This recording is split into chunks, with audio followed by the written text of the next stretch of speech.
Hello everyone and welcome to my channel. My name's Brian if you happen to be new around here, but if you're a returning subscriber, thanks so much for coming to today's video. Now, while I'm working on the latest comments section video, which is where I do a deep dive into what you all have to say, I wanted to sit down and talk to you guys today about setting realistic expectations. So if you guys don't know, if you're new to the channel, just as a heads up, I'm a software developer. I really love gaming, and that's just two of the things that you should know about me. I do a lot of other things, but I keep my intros long as enough as it is. Today's video, I want to focus on setting the expectations around Throne of Liberty, because positive and negative, however you feel off of the latest information. If you haven't seen Jay Oddity's video talking about his experience with it, his two biggest complaints are the combat and auto combat. And I think those two features alone are obviously the biggest talking points. People are, kind of leveraging that the game kind of feels or looks like a mobile game. And at the end of the day, I don't play mobile games, so I can't really weigh in on that conversation. But let's talk about what I liked. Let's talk about what you could realistically expect to change by the time this game launches. So that is where I want to come from. If anything else, what the goal I have for this channel is to help educate gamers on the reality of game development, not the, I guess, in a way, and this is going to sound insulting for some people, the delusional reality that people set and talk about online. Often you'll see people come out say, it's just a beta, guys. It's going to get, it's going to get fixed by release, and release is like 2 weeks away. And you're like, there's no effing way. This was a marketing beta.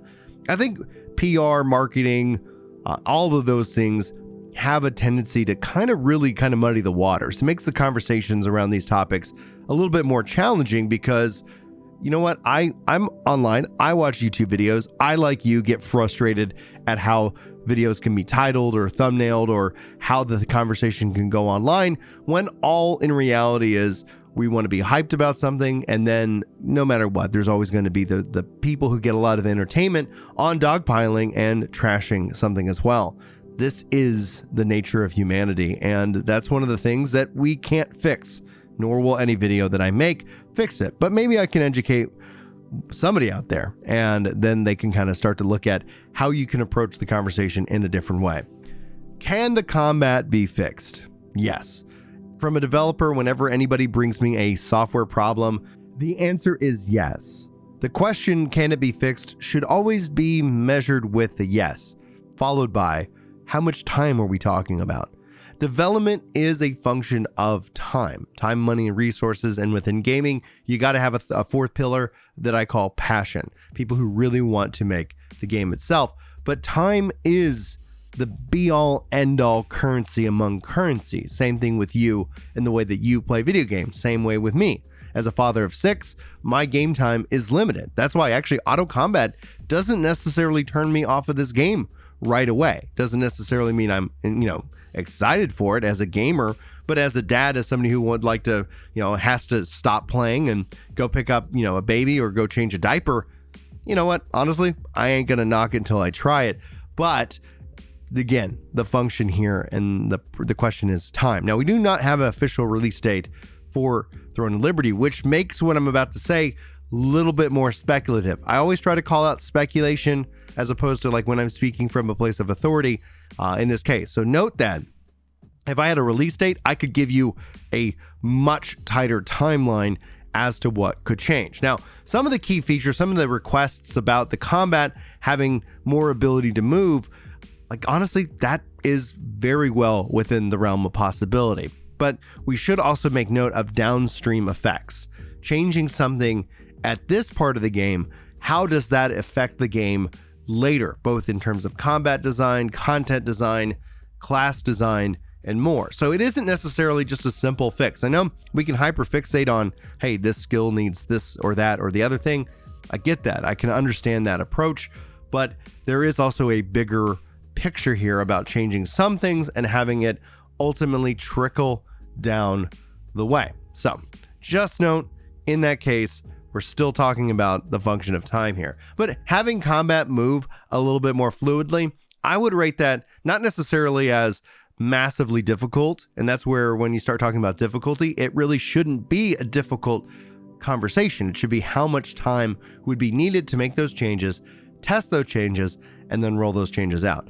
So right now, I would speculate at this time, Throne and Liberty is still set to come out in the second half of 2023. I feel like what they're doing in this situation is positive. This is a beta.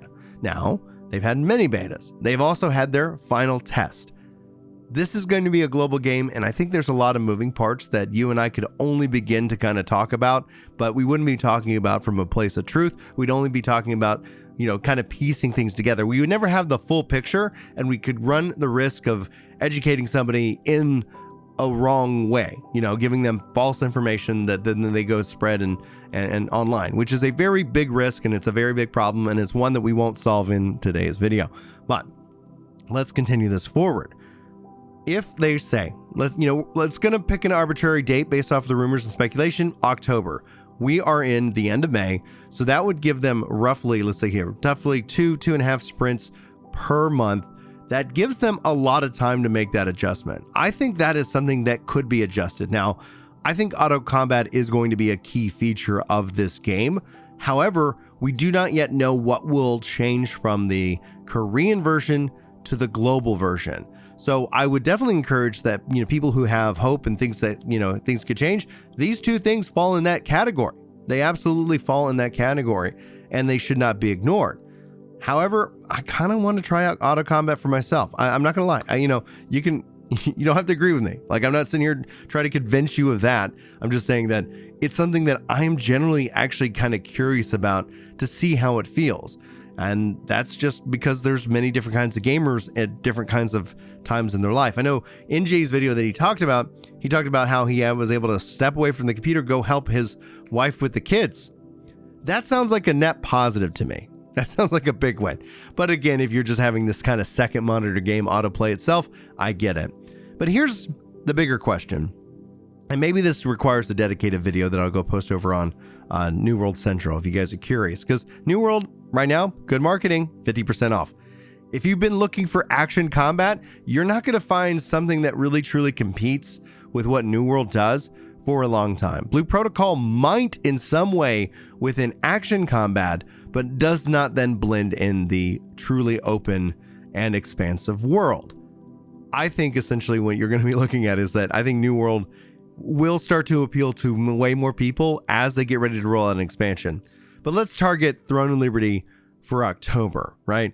That gives them, I think, plenty of time to kind of make these kind of changes. Not like sweeping changes if you have another problem with the game, but I think there's enough time right now between now and release that some of these changes can be adjusted, assuming that there isn't some downstream effect that making a change to the system as it exists now breaks the rest of the game and the whole game needs to go back into the design phase. That's just not going to happen. I've seen people speculate that they would need years and years and years to fix.